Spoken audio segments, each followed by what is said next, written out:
about reports of long lines at gas stations and I guess rumors of fuel shortages, and the commissioner wants to basically assure Texans that's not the case, correct? That's right. Well, first of all, thank you for having us on short notice.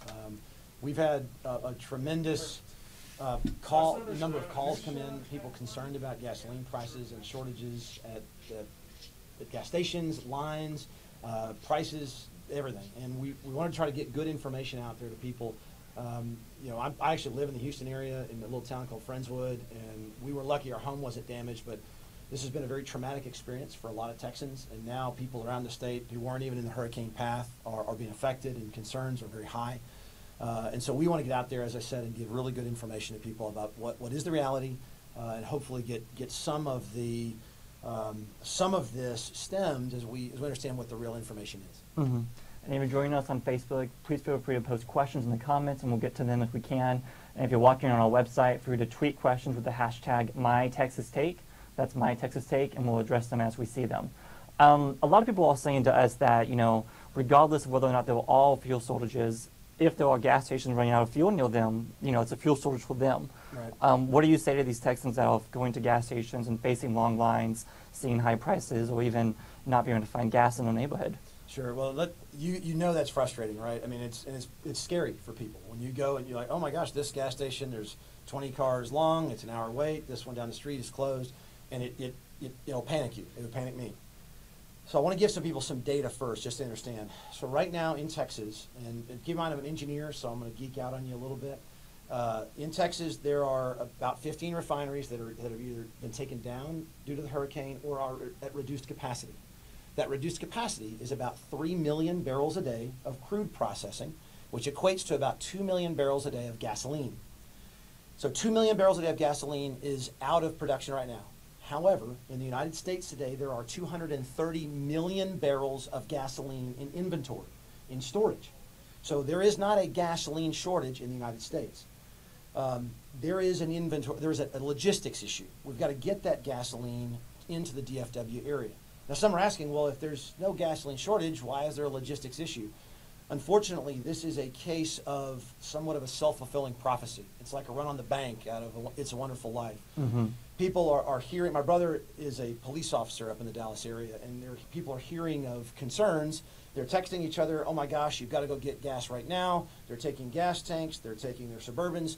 Everybody's trying to fill up. Even if all the refineries were running, we'd still be running into this issue. If you average fill up your car, say once every 6 days, but you go today, and so does everybody else, that's 6 to 7 times the demand on every gas station. Now, as I said, there are some logistics issues, and we can talk about those, but the big issue is people trying to get their hands on every gallon they can, and everyone is seeing it, gas tanks and people hauling in big things to hold gasoline. To the people who are, if you can go 3 or 4 days without gasoline, you know you're not going to need it. My advice is don't go stand in line. Don't go spend 3 hours waiting for gasoline. As the pipelines get back in shape and people realize that this isn't as big an issue as it feels like today, mm-hmm. I think this is going to stem. And so what about the people in Houston, right, who are still kind of in some disaster zone? Much of Houston is still underwater. Are there problems getting gasoline down to Houston right now? There are. So once again, I live in Friendswood, right, which is a suburb southeast of Houston. Mm-hmm. And just to give you an idea, in my neighborhood, 1/3 of the houses were flooded, and that's the best estimate we have today. And there were numbers of roads. I mean, it was hard to get out. I had to fly out. I couldn't drive out to get here to do this kind of event. And the challenge is that there are going to be some gas stations down there who trucks couldn't get to refuel. So there might be pockets where there are gasoline shortages. However, if you could drive a little further, right, because most of the roads now are clear, the water levels are dropping. Mm-hmm. If you get a little further, there is sufficient gasoline in Houston, but there may be stations in a certain region that couldn't get the gas. So I want to, once again, try to get people, if you say, oh my gosh, this station, and then this station, and this station, that doesn't mean there's no gasoline. It just means it might not be in that pocket. So when can people expect to see those stations, I guess, fill back up, not just Houston, but in DFW or San Antonio? You know, if someone, for example, Heddle is saying that all her neighborhood gas stations are out of gasoline, mm-hmm. you know, people were to take your advice today and stop panicking and not go to the station right now and wait, you know, till tomorrow, till Saturday. When could they expect to see those stations be filled with gas again? Well, it depends on the station, right? So it could be possible that there's going to be a few neighborhoods out there where their neighborhood gas stations may take a few days because they happen to be part of a supply network that's really overstripped. But if you say, for example, I grew up in Irving, and so if I grew up right by Irving Mall, and if I said, well, all the gas stations around Irving Mall were empty, but if I'm willing to drive 3 or 4 miles and go to another area, we'll find some that will have gasoline. So as a region, there will be gasoline. Yes, there may be pockets that take a few days to get refueled, but I don't believe a week from now that this will be an issue. There's just so much gasoline in inventory.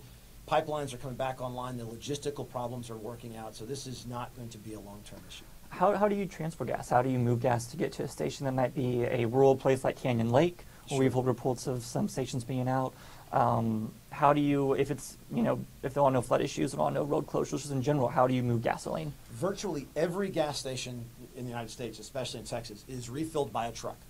So a truck comes from some sort of distribution terminal that is either filled by bigger trucks or trains, usually by pipelines.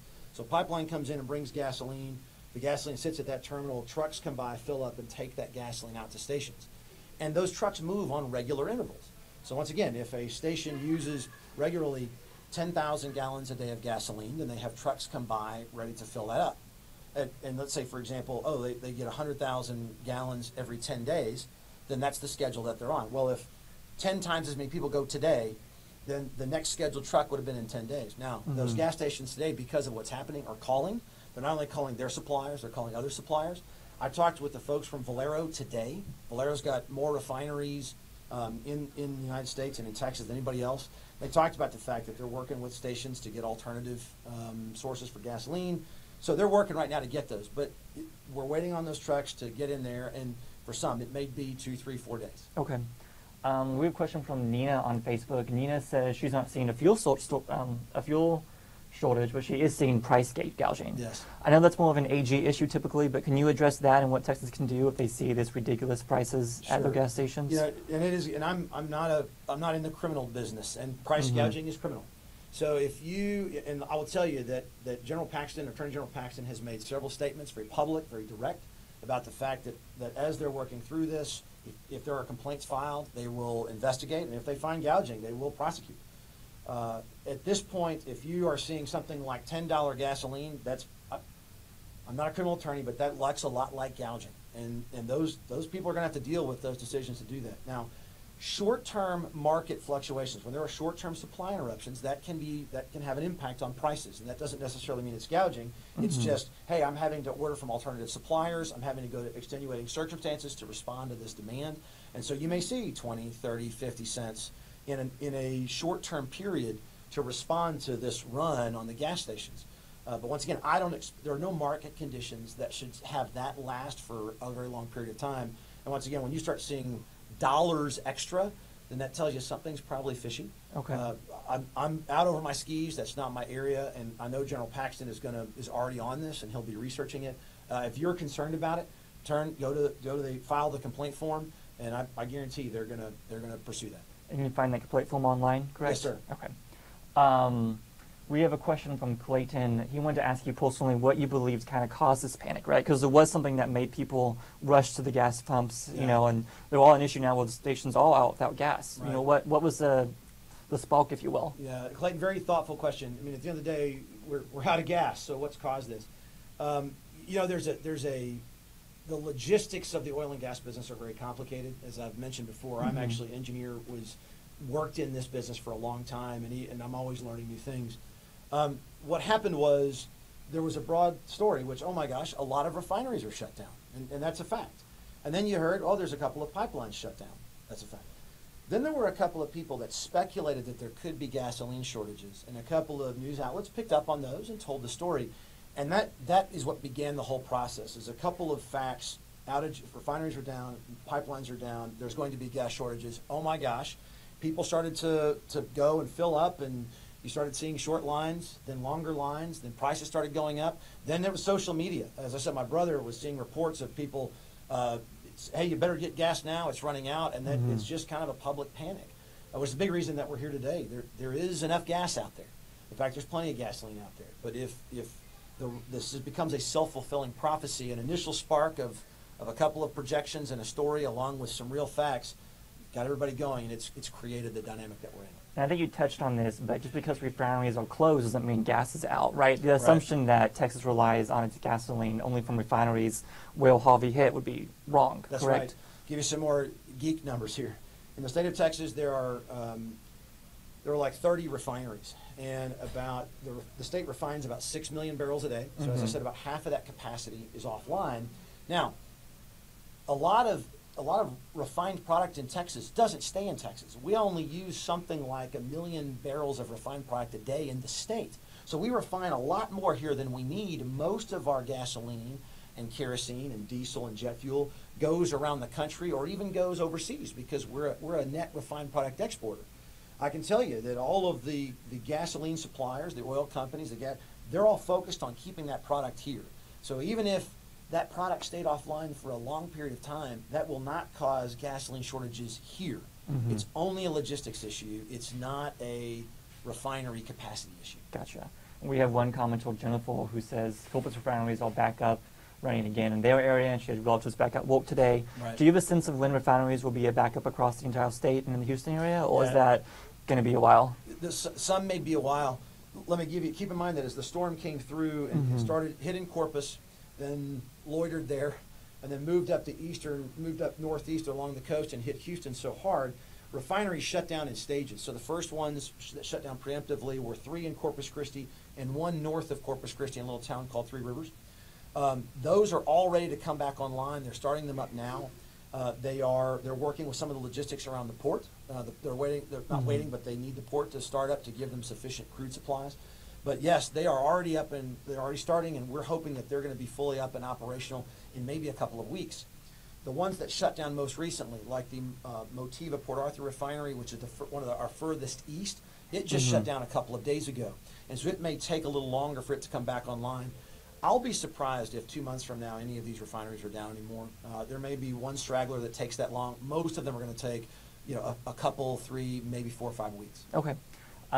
If you're just not joining us, we're talking with the Railroad Commissioner Ryan Sitton about these reports that there's a fuel shortage. Commissioner and officials are assuring Texans that they'll all know fuel shortage.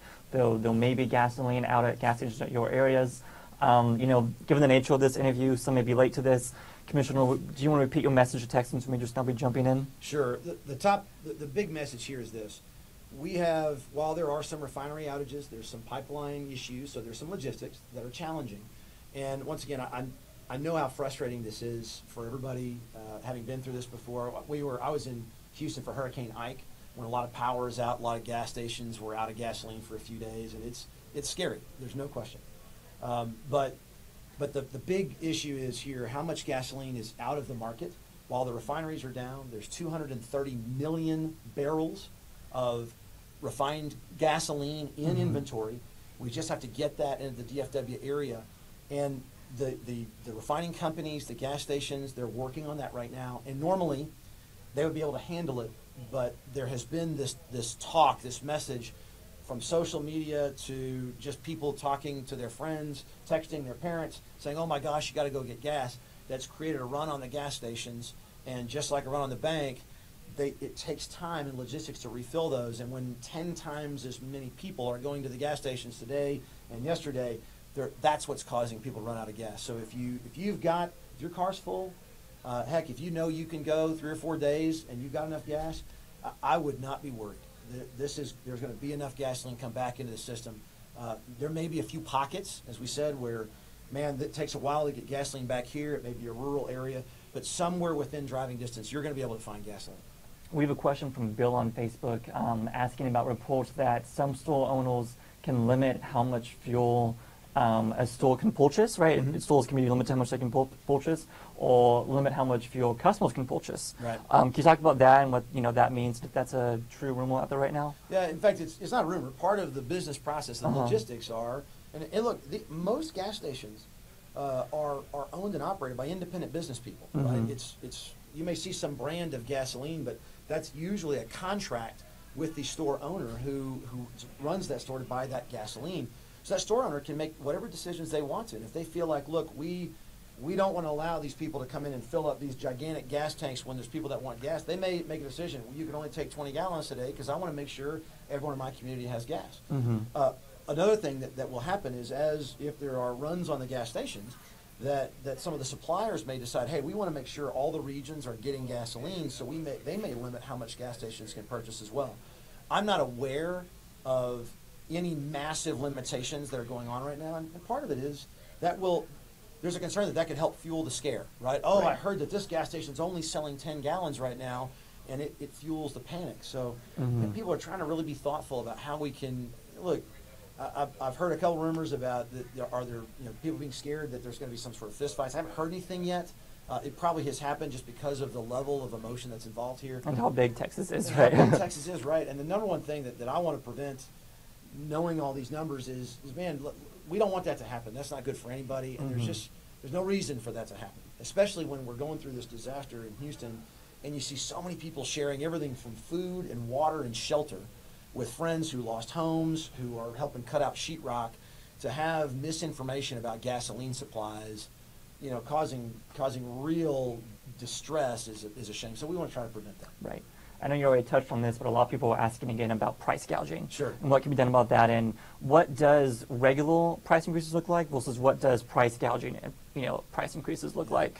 And the last part of that question, I'm not the right person to answer. Once again, I'm not in the prosecuting criminal business. That's our Attorney General, Ken Paxton, who'll do that. If you do see somebody and you think that's price gouging, and I give an example, use $8 gasoline, something doesn't smell right, file a form.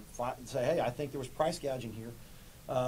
Market conditions can often cause 10% fluctuation. So if normally you'd have $3 gas to go up to $3.20, $3.30, that doesn't necessarily mean gouging, and it could even be higher. Once again, a run on a gas station and a supplier and a gas station owner says, man, I'm going to have to spend extra money to get gasoline from further distances, pay trucks to come in from Louisiana.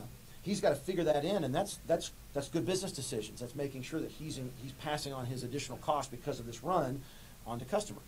So there's no magic number today that says what it is. Once again, if you're seeing exorbitant numbers, 2-3 times what the market would bear, then file a form. If you're seeing a few cents, 20, 30, 40 cents, once again, I don't want to speculate, but that may or may not be price gouging. Gotcha. We have a question on Facebook from Katie, who's asking about asking about gas shortages in little rural areas. They're likely being impacted just like DFW or San Antonio. She mentions the colonials in the south. What about other rural places like Canyon Lake? Are you seeing reports of temporary fuel shortages there because of the panic? Yeah, I mean, we're hearing reports now, just like the ones you read. People even in big urban areas that are basically running out of gasoline because all these stations people have gone there, inundated that station for 3 days, and the gasoline, or even 2 days, and the gasoline's gone. And so yes, that certainly extends to rural areas. And once again, we're waiting on the trucks to make their regular cycles and get through there and refill those gas stations as well. One thing that we need to talk about when you think about logistics is our pipeline infrastructure. You'll hear some people have talked about, well, wait a minute, I'm hearing the Colonial Pipeline is down. And I got that question earlier today, and people are, I think, envisioning that Texas is such a huge state that there's a main pipeline that's carrying gasoline all across the state, and it's down. Colonial Pipeline carries 2.5 million barrels of refined product. Here's the thing. It takes product from Texas to the East Coast. So the fact that it's down doesn't impact gasoline supplies here. It impacts gasoline supplies in places like Virginia and New York and Tennessee. And interestingly enough, there was a report out from, it might have been Department of Homeland Security, that talked about the biggest market increases prior to today were actually in the East Coast because of the inability from a logistical perspective to get the gasoline out of Texas to other places. So a lot of gasoline is here. It's just a matter of getting it from a storage facility, from a terminal to the gas station itself. Gotcha. We have a question on Facebook from George. You answered this earlier, but for George who's now joined us, how long would it take to get all stations running at full capacity again to get the gas back from those suppliers? Yeah. Good question, George, and I don't have an exact answer, but let me give you a range so you can get some feel for this. There may be some odd stations that, for whatever reason, have a weird contract, and they may take an extended number of days. I would guess, assuming everything moves the way it looks like it's going to, that the logistical issues get solved, we start getting these inventories back, you're talking about a number of days. It may be 2, 3, 4 days before most of your gas stations are getting refueled. And I think it'll be only the outliers that take much longer than that. Mm-hmm. We have one question on Twitter from Steve who... Can I say one thing? Sure, go ahead, of course. This is also assuming that people don't continue to run on it, right? If people start bringing in their 400-gallon water tanks and filling them up with gasoline, right? You could see, but of course what's going to happen is that gasoline's going to get wasted. I mean, so I think as people realize this really isn't, the level of concern is outstripping the level of issue, then that's what's going to allow this thing to reset. Your goal here is to calm everyone down, you know, kind of get rid of the panic, because that's the main key, I guess, to addressing these believed fuel shortages at local stations. Right, that's right. We have a question from Twitter from Steve. He mentions 1972, which was a really bad year for tropical weather, and he says prices tripled like almost overnight, if you remember like that. Are there any concerns of seeing that happen here, you know, tomorrow? Yeah, and I'm smiling because, Steve, you're going to get the oil and gas history dork in me going. In the 70s, there were 2 Middle East oil embargoes. I think they were in 1972 and 1977, if I remember correctly. And what happened was when the Middle East embargoed the United States, it took something like 10% of the oil. So it wasn't a refining issue, it was an oil issue. It took 10% of the U.S. oil out of supply because we were buying a good chunk from the Middle East at the time. When that happened, oil prices skyrocketed, gasoline prices skyrocketed. And I remember today, my parents in the 80s talking about what had happened in the 70s and that they had to stand in line for gasoline. You could only buy gasoline on certain days because of the license plate number on your car. Right. But what happened in response to that was the U.S. government founded the Strategic Petroleum Reserve. And that is a large volume of oil, unrefined and refined products together, but mostly oil, that sits in inventory that the government can activate in times of natural disaster or whatever. In fact, Rick Perry authorized a release of, I think it was 500,000 barrels out of the Strategic Petroleum Reserve, which will help a little bit because he's getting that oil to refineries that can be more quickly brought back online to try to help work this logistical issue. And that happened today, right? That happened today.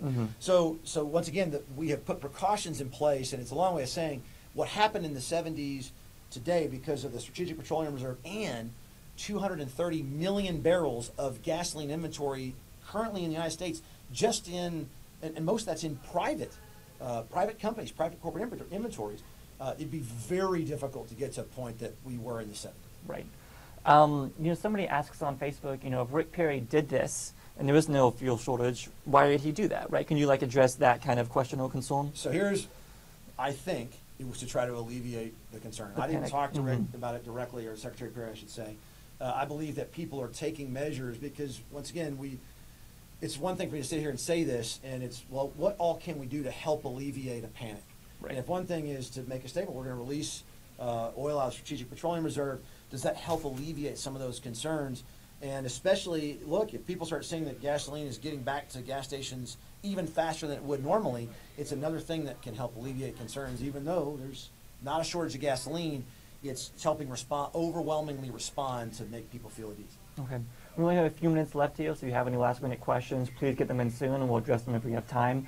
Commissioner, for anyone who is joining just now, you know, we talked for 25 minutes now, but if you want to just now jumping in, you know, what is the message you're trying to get across to Texans today who might be feeling a sense of panic and a desire to rush to the local gas station and fill up 3 or 4 barrels of gas? Yeah, and the message is this. Repeat what I've said a couple of times. We have a lot of gasoline in inventory in this country. The numbers I've already quoted. We have a couple million barrels of gasoline production is offline across about 15 refineries in the Houston and Corpus Christi area. However, there are 230 million barrels of gasoline in inventory in the United States. So we have enough gasoline. That's not the issue. There is a challenge of logistics, getting that gasoline from where it is stored to the gas stations. And that is a real challenge, and the people are working through that. But that challenge has been surpassed by a run on gas stations, by the people who normally only, if the average person fills up once again every 7 days, I don't know what the exact number is, and everyone's going today, that's 7 times the amount of demand on a gas station. And so in a matter of a day or two, that gas station will run out, and their regular refueling routes are not getting there. couple that with an inventory, a logistical challenge, and that's causing these concerns. If people, my advice is, look, if you've got enough gasoline, if you've got 3, 4, 5 days, I don't need to fill up. I've got a full tank. I got a half a tank, but I know it's going to last me. Be patient.